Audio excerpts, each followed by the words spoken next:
नमस्कार, स्वागत छ कार्यक्रम खोज खबरमा। म पुष्कर खतिवडा।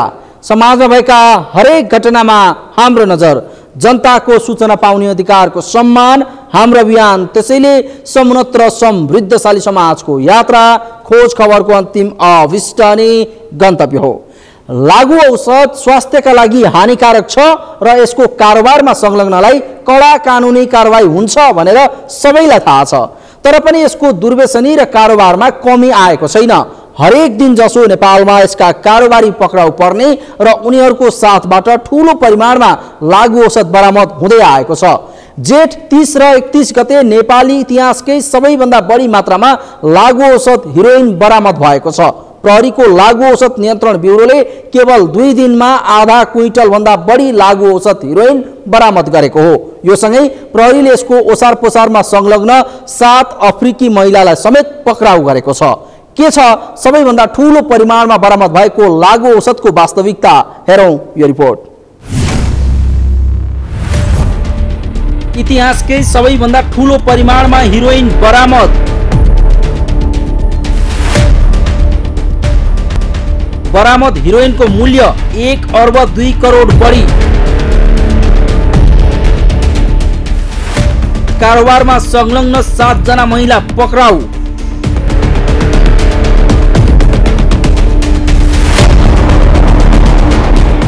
नेपाल प्रहरीको लागू औषध नियन्त्रण ब्युरोले हालसम्मकै सबैभन्दा ठूलो परिमाणको लागू औषध हिरोइन बरामद गरेको छ।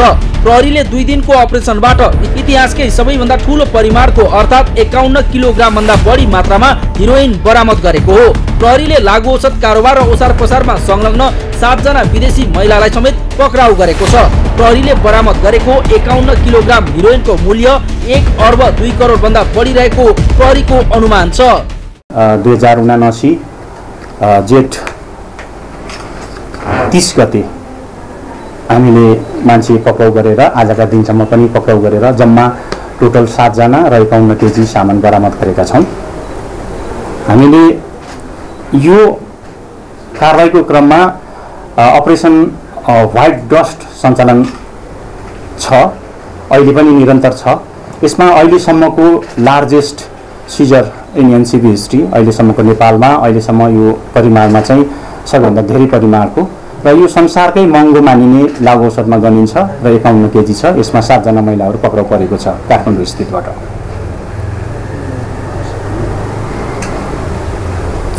टोटल यसको अवैध मूल्य जुन स्थित मूल्य छ यो 51 केजीको 1 अर्ब 2 करोड रुपैयाँ बराबरको नेपाली रुपैयाँ बराबरको हुन आउने रहेछ। यस्तो छ घटनाको नालीबेली। घटना 1, जेठ 26 गते फ्लाइ दुबईको उडानद्वारा दुबई हुँदै काठमाडौँ अवतरण भएकी 29 वर्षीय दक्षिण अफ्रिकी नागरिक मल मौरिन माथिवालाई प्रहरीले काठमाडौँको ठमेल स्थित एक होटलबाट 7 किलोग्राम सेतो हिरोइन सहित जेठ 30 गते पक्राउ गर्यो। घटना 2, जेठ 29 गते फ्लाइ दुबईको उडानद्वारा दुबई हुँदै काठमाडौँ अवतरण भएकी 29 वर्षीय दक्षिण अफ्रिकी नागरिक सीबीसी ठण्डेकीले र 46 वर्षीय मुरलेही कैदु क्वाजु थेम्बेनी न्यान्साबालाई प्रहरीले काठमाडौँको ठमेल स्थित एक होटलबाट 16 किलोग्राम सेतो हिरोइन सहित जेठ 30 गते पक्राउ गर्यो। घटना 3, जेठ 30 गते फ्लाइ दुबईको उडानद्वारा दुबई हुँदै काठमाडौँ अवतरण भएकी 39 वर्षीय दक्षिण अफ्रिकी नागरिक साबालाला खाइन्सीले यो भन्नेलाई सोही दिन प्रहरीले काठमाडौँको ठमेल स्थित एक होटलबाट 8 किलोग्राम सेतो हिरोइन सहित पक्राउ गर्यो। घटना 4, जेठ 30 गते फ्लाइ दुबईको उडानद्वारा दुबई हुँदै काठमाडौँ अवतरण भएकी 36 वर्षीय दक्षिण अफ्रिकी नागरिक रोजिना नोन्केले जान्ट जीईलाई सोही दिन प्रहरीले काठमाडौँको ठमेल स्थित एक होटलबाट 8 किलोग्राम सेतो हिरोइन सहित पक्राउ गर्यो। घटना 5, जेठ 31 गते कतार एयरलाइन्सको उडानद्वारा दोहा हुँदै काठमाडौँ अवतरण भएकी 37 वर्षीय दक्षिण अफ्रिकी नागरिक मोरो इसी सुजन कोफुलाई सोही दिन प्रहरीले काठमाडौँको ठमेल स्थित एक होटलबाट 4 किलोग्राम सेतो हिरोइन र 2 किलोग्राम खैरो हिरोइन सहित कुल 6 किलोग्राम हिरोइन सहित पक्राउ गर्यो। घटना 6 जेठ 30 गते फ्लाइ दुबईको उडानद्वारा दुबई हुँदै काठमाडौँ अवतरण भएकी 30 वर्षीय दक्षिण अफ्रिकी नागरिक मर्लिज वन्डे रोटलाई सोही दिन प्रहरीले काठमाडौँको ठमेल स्थित एक होटलबाट 6 किलोग्राम सेतो हिरोइन सहित पक्राउ गर्यो। प्रहरीले त्रिभुवन अन्तर्राष्ट्रिय विमानस्थलमा रहेका विभिन्न निकाय तथा इकाइहरूसँगको समन्वयमा उक्त 51 किलो हिरोइन र ओसार पोसारमा संलग्न 7 जना महिला पक्राउ गरेको जनाएको छ। विमानबाट यो 7 जना सुरुको 2 जना चाहिँ तपाईको सबैभन्दा सुरुमा 29 गते 29 गते आएको र 30 गते पक्राउ परेको 2 जना व्यक्ति चाहिँ सँगै आएको थियो, जुन 16 केजी फेला परेको थियो। सीबीसी भन्ने र मोरेल भन्ने व्यक्ति यो चाहिँ एउटै ग्रुपका हुन्। अरू सबै बेग्लै बेग्लै ग्रुपमा हुन्। 6 वटा ग्रुप छ, 6 वटा ग्रुप मध्ये 7 जना पक्राउ परेको हो। तर त्यति मध्येमा पनि यहाँ रहेको अरू 3 जना साबालाला, रोजिना र मुरेन चाहिँ एउटै ग्रुपको मान्छे हो। उनीहरूलाई सञ्चालन गर्ने मान्छे, उनीहरूलाई गाइड गर्ने मान्छे एउटै फेला परेको छ। यो मार्केट उनीहरूले कहाँ बाँड्दै थियो त? यिनीहरूको अहिलेसम्मको प्रारम्भिक अनुसन्धानबाट साउथ अफ्रिकाबाट दुबई र दोहा हुँदै नेपाल भित्रिएको अवस्था छ र यहाँबाट चाहिँ हाम्रो नेपालमा लागु औषध प्रयोगकर्ताहरूको यो खालको लागु औषध प्रयोग गर्ने कन्ज्युमिङ यति ठुलो मात्रामा हुँदैन, हाम्रो देशबाट बाहिर नै जाने हो। र विगतको अनुभवले देखाएको चाहिँ विगतमा हामीले जुन 2टा केसको मैले उदाहरण दिएँ, भारततर्फ गएको र जाने त्यो अवस्थामा यो पनि हामी थप अनुसन्धानबाट अझ प्रष्ट बनाउला, तर ट्रेन के देखिएको छ त्यतैतर्फ जाने देखिएको छ। नेपालभित्र भएका लागु औषध बरामदको त यो प्रतिनिधि उदाहरण मात्र हो। यस अघि पनि देशभर हरेक दिन जसो कहीँ न कहीँ लागु औषध कारोबारी पक्राउ पर्ने र उनीहरूको साथबाट लागु औषध बरामद हुँदै आएको छ। यस्तो छ पछिल्लो 5 वर्षमा लागु औषधको मुद्दा र पक्राउ व्यक्तिको तथ्याङ्क। आर्थिक वर्ष 2074-75 मुद्दा दर्ता 2990, पक्राउ भारतीय 144, विदेशी 15, नेपाली 4357, कुल 4516। आर्थिक वर्ष 2075-76 मुद्दा दर्ता 3675, पक्राउ भारतीय 182, पक्राउ विदेशी 13, नेपाली 5323, कुल 5518।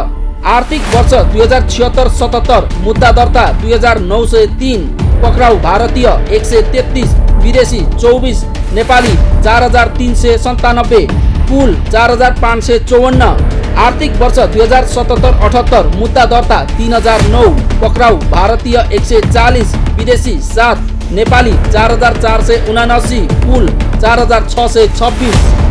आर्थिक वर्ष 2078-79 को वैशाखसम्म मुद्दा दर्ता 3103, पक्राउ भारतीय 159, विदेशी 6, नेपाली 4458, कुल 4623। समग्रमा आर्थिक वर्ष 2074-75 यता 2079 को वैशाख मसान्तसम्म दर्ता भएका 15680 मुद्दामा 758 भारतीय नागरिक, 65 विदेशी सहित कुल 23837 जना लागु औषध कारोबारमा संलग्नहरू नियन्त्रणमा आएको ब्युरोले जनाएको छ। यस्तो छ पछिल्लो 5 वर्षको बरामद लागु औषधको तथ्याङ्क। आर्थिक वर्ष 2074-75 गाँजा 3300 केजी, चरेस 1572 केजी, हिरोइन 2 केजी, अफिम 28 केजी, कोकिन 4 केजी। आर्थिक वर्ष 2075-76 गाँजा 10175 केजी, चरेस 2653 केजी, हिरोइन 11 केजी, अफिम 34 केजी। आर्थिक वर्ष 2076-77 गाँजा 4700 केजी, चरेस 618 केजी, हिरोइन 7 केजी, अफिम 44 केजी, कोकिन 15 केजी। आर्थिक वर्ष 2077-78 गाँजा 8236 केजी, चरेस 511 केजी, हिरोइन 9 केजी, अफिम 262 केजी, कोकिन 932 ग्राम। आर्थिक वर्ष 2078-79 वैशाख मसान्तसम्म गाँजा 8435 केजी, चरेस 459 केजी, हिरोइन 15 केजी, अफिम 47 केजी, कोकिन 1.5 केजी। यसरी हरेक वर्ष प्रहरीले ठूलो परिमाणमा लागु औषध बरामद गर्दा पनि यसको कारोबारमा कमी आएको छैन। नेपाल धेरै वर्ष यता लागु औषधको तस्करी, उत्पादन र दुर्व्यसनीको जालोमा पर्दै आएको छ। नेपालमा गाँजा, अफिम लगायतका लागु औषध उत्पादन हुने र औषधिजन्य लागु औषधको प्रयोग भने नेपालमा बढ्दो छ। यस्तै कतिपय लागु औषध नेपालमा नै उत्पादन समेत हुने गरेको छ। गाँजा र अफिम नेपालमा पनि खेती हुने गरेको छ भने भारतबाट औषधिजन्य लागु औषध आउने गरेको छ। यी लागु औषधलाई 20 देखि 30 वर्षसम्मका युवाले बढी प्रयोग गर्दछन्। तर नेपालमा नै कतिपय लागु औषधको उत्पादन र प्रयोगका साथै नेपाली भूमि प्रयोग गरेर तस्करीको ट्रान्जिट हुँदै गर्दा यसको नियन्त्रण भने हुन सकेको छैन। यसमा जनचेतना, पक्राउ संख्या तथा कारबाही समेत कम छ। समग्रमा लागु औषध नियन्त्रणका लागि सम्पूर्ण अधिकार नदिई प्रहरीमाथि निर्भर हुनु र कतिपय घटनामा प्रहरीको पनि मिलोमतोका कारण नेपालमा तस्करी नियन्त्रणमा आउन नसकेको हो। खोज खबरका लागि क्यामेरामा प्रताप लामाका साथमा पुष्कर खतिवडा, काठमाडौँ। हो आर्थिक वर्ष 2074-75 यता 2079 को वैशाख मसान्तसम्म दर्ता भएका 15,680 मुद्दामा 758 भारतीय नागरिक, 65 विदेशी सहित कुल 23,837 जना लागु औषध कारोबारमा संलग्नहरू नियन्त्रणमा आएको ब्युरोले जनाएको छ। यो अवधिमा मात्र 34,846 किलो गाँजा, 5,813 किलो चरेस, यस अघिको 44 किलो र पछिल्लो 51 किलो सहित कुल 95 किलो हिरोइन, 415 किलो अफिम र 21 किलो भन्दा बढी कोकिन बरामद गरेको छ। यसरी हरेक दिन जसो नेपालमा लागु औषध र कारोबारी पक्राउ परे पनि यो नियन्त्रणमा आउन भने सकेको छैन। तसर्थ प्रहरीका साथसाथै लागु औषध नियन्त्रणमा यसका सबै सरकारवाला निकायको सक्रियता र समन्वय आवश्यक छ। कार्यक्रममा एकैछिन ब्रेकपछि तिरपाल मुनि रात काटिरहेका कैलालीका आगलागी पीडितका समस्या सम्बन्धी प्रसङ्ग उजागर गर्नेछौँ। हेर्दै गर्नुहोला।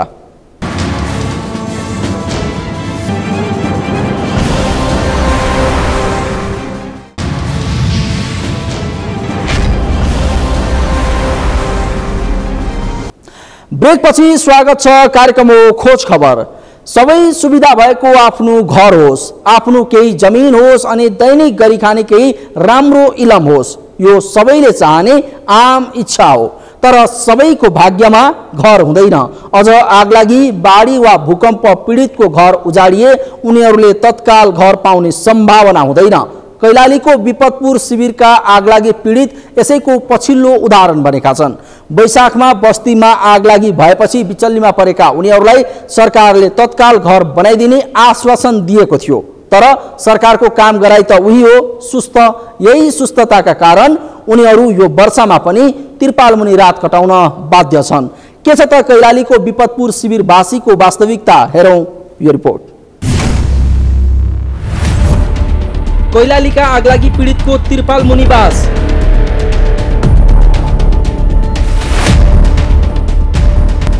पीडितद्वारा आवास तथा जीवज्यानको सुरक्षा माग।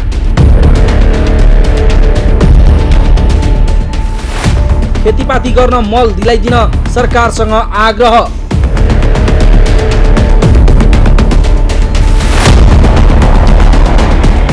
चिटिक्क परेको सुविधा सम्पन्न घरमा बस्ने कसको मन नहोला र, तर सबैको भाग्यमा सुविधा सम्पन्न घर हुँदैन। अझ कतिपय विपद पीडितले त सुविधा सम्पन्न घर त परको कुरा, एउटा सामान्य टहरो समेत पाएका हुँदैनन्। यही नियति कैलालीका आगलागी पीडितले भोग्दै आएका छन्। कैलालीको विपतपुर शिविरका आगलागी पीडितहरूले अझैसम्म राम्रो आवास पाएका छैनन्। अझै पनि उनीहरू तिरपालमुनि बस्न बाध्य छन्।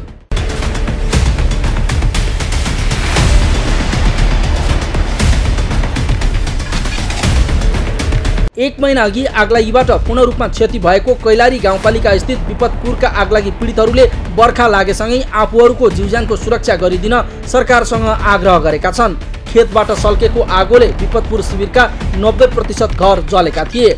घरभित्रको अन्नपात लगायत सबै सम्पत्ति जलेर नष्ट भएपछि घरबार विहीन भएका शिविरवासीहरूलाई स्थानीय तह तथा प्रदेश सरकारले खाद्यान्न सामग्री उपलब्ध गराएका छन्। तर घर नबन्दा वर्षातमा पनि तिरपालमुनि रात काट्नुपर्ने हो कि भन्ने चिन्ताले उनीहरूलाई पिरोलेको छ।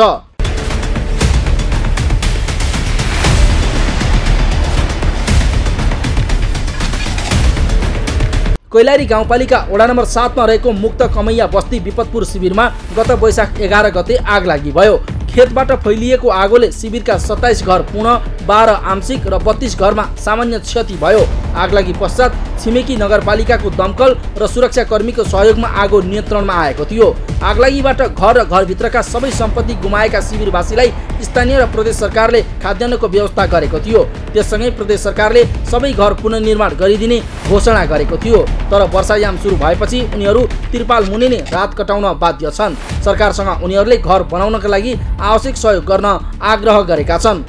मान लीजिए घर से लेके मूड़ी खेरी इंजन से लेके हेरी मोड़ गोबर गैस से लेके हेरी पूरा हेरी तीन ठो चीज़ हेरी मूड़ी छेटी हुई बाबा जम्मा चीज़ तब हुई ना ते आपका लाते काले बताइए आप कांग्रेस पार्टी के मनाई नहीं छेटी चाहिए अब हमने जीत अब कले से वो चीज़ है कह के हमने उपलब्ध करा कह के करना चीज़ उन्हें अनुशोषण हम दिले बताई देना थे नहीं बरखा फैला गिल बाई तबे हमारे फेंकाहटी की कठों के उपलब्ध हम इन करवा दे हाली हाली कुछ नहीं थे हमारे छोट झोपड़ा बना के बैठे सेक्टी नहीं गांव पालिका में ट्रैक्टर बावई गांव पालिका से ट्रैक्टर ले में कठोर लोड करवा वन समुदाय से मांग करवा के ना वही लोड करवा ले जा फर्नीचर में चिरानी कई ढे पड़ल थोड़ा बहुत गाँव पालिका फिर व्यवस्था हमें न करे पड़ल हो कि नहीं तभी हुई नहीं थे हमारे जरी गिले सब हमारे अब का कोई चीज़ हुई भी नहीं कही थे हमारे की लेके बना ली डल्लप फेजर गिलास आंगन फेजर गिलास था कोई चीज़ तो हमारे साधन नहीं रह गई थे हमारे अब कंठम लेके बोक डाले कठवा हमारे कहाँ से गुजारा हुई थी।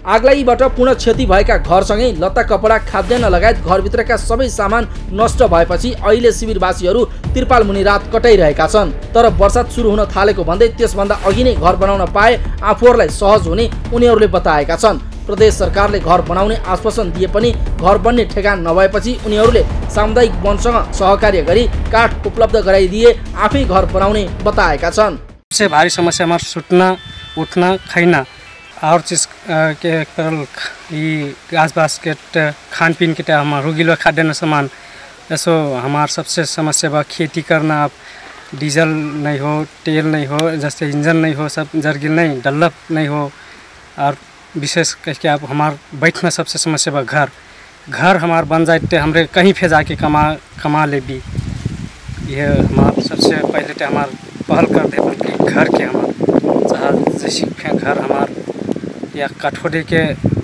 बनवा दे हमार या चाहे कोई संस्था से कोई वन मंत्री हुई कठो उपलब्ध करा दे। रात देता तो वह खैथे धान उन सब जर गिलास कुछ नहीं रही गिलास अब जौन रहे पहले लगेले रही वह कपड़े के ले घाल के भागल रही और कुछ नहीं तो पाँच राहत में देह लगल तो यह गोट गेट कपड़े दिले तो वह घल थी। हमारे घर की समस्या बरखा पड़ता अब खेती लगा कि घर बना बैठना हमार नहीं हो गाछ से बन गए ठोठार लेकिन बैठना नहीं हो अब यह समस्या बा बरखा पड़ जाते हमरे ना घर बनाए हुए ना खेती लगाई हुई। विपतपुर शिविरका आगलागी पीडितहरूले आवास तथा खेतीपातीका लागि आवश्यक बिउ उपलब्ध गराउन पनि सरकारसँग माग गरेका छन्। खेतीपाती लाउने सिजन सुरु भएको भन्दै आवश्यक बिउ बिजन उपलब्ध गराउन उनीहरूले माग गरेका हुन्। घरभित्र राखेका बिउ बिजन ट्र्याक्टर ह्यान्डपम्प लगायत सबै जलेर नष्ट भएपछि शिविरवासीले अहिलेसम्म राहतले पुगे पनि घर निर्माणका लागि सहजीकरण गर्न तथा बर्खे खेतीका लागि बिउ बिजनको व्यवस्था गरिदिन उनीहरूले सरकारसँग माग गरेका छन्। हमार ते माग करना ते जौन रहा देहे ती टू रहा ते हमरे कहा टिया भूगिलस हम दिन गौर पसरना ठाव देहे परल हमार सबसे ते घर एक समस्या बावई अब बरखा समय आइटा ना सुटना खाते हो जमा चीज जर गिल बावई ना अब हम दिन है चाहे जैसे फिर घर देहे परल कहे हो अब जौन चीज हम दिन सरकार दे ले बा उठे खाई हम दे भूखे ते नहीं मारत हुई लेकिन हम दिन है अब घर एक समस्या बा घर हम दिन है हाली से हाली दे दो कहती के कह दो हमरे वही उसे जिता दिले आती अब जीत गिलो कले से हमरे कहती हमार जल्दी घर के लग व्यवस्था कर दो तुरंत तो हमरे जिता दिली जनता ना अब हमन तो घर चाहल अब तो सर पर निकले लगने पूरा तरफ ठहरो बा सर ना खटिया हो ना कुछ हो अब भूमिया में सुटना ना बड़े कर रहा तो अब हमरे उस जनता मने जस्ते हमरे नेतन है साथ दिली कले से हमन फिर तो जनता मने हिरक पर ऊँचा नेता मने जनता ने हेरे पड़ल जे हमारे जनता वोट नहीं देती तो उन्हें भारी मने बनबे नहीं करते नेता बनबे नहीं करते तब सबसे भारी तो कह दो जनता हुई। स्थानीय तहको चुनाव अघि आगलागी पीडितहरूमाझ पुगेर विभिन्न दल तथा स्वतन्त्र उम्मेद्वारले घर बनाइदिने तथा सुरक्षित क्षेत्रमा बसोबासको व्यवस्था मिलाउने आश्वासन दिएका थिए। अहिले ती आगलागी पीडितहरू चुनाव अघि नेताहरूले दिएको आश्वासनको पर्खाइमा छन्। खोज खबरका लागि कैलालीबाट दिनेश विष्टको रिपोर्ट। हो कैलालीको विपतपुर शिविरका आगलागी पीडितले आवास तथा खेतीपातीका लागि आवश्यक बिउ उपलब्ध गराउन सरकारसँग माग गरेका छन्।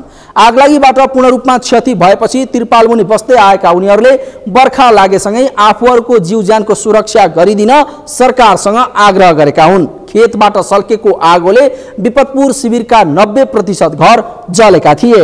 घरभित्रको अन्नपात लगायत सबै सम्पत्ति जलेर नष्ट भएपछि घरबार विहीन भएका शिविरवासीहरूलाई स्थानीय तथा प्रदेश सरकारले खाद्यान्न सामग्री उपलब्ध गराएका छन्। तर घर नबन्दा वर्षातमा पनि तिरपालमुनि रात काट्नुपर्ने हो कि भन्ने चिन्ताले उनीहरूलाई सताएको छ। यसतर्फ सरकारको तत्काल चासो जाओस्। हवस् त आजलाई कार्यक्रम खोज खबर यति नै। कार्यक्रम खोज खबरका विषयमा कुनै प्रतिक्रिया छन् भने हामीलाई khojkhabar@sagarmatha.tv मा इमेल गर्न सक्नुहुन्छ अथवा फोन नम्बर 01570 60 74 मा फोन पनि गर्न सक्नुहुन्छ। लुकेका र लुकाएका खबर निरन्तर जारी छ। नेपालको पहिलो न्युज च्यानल सगरमाथा टेलिभिजन हेर्दै गर्नुहोला। नमस्कार।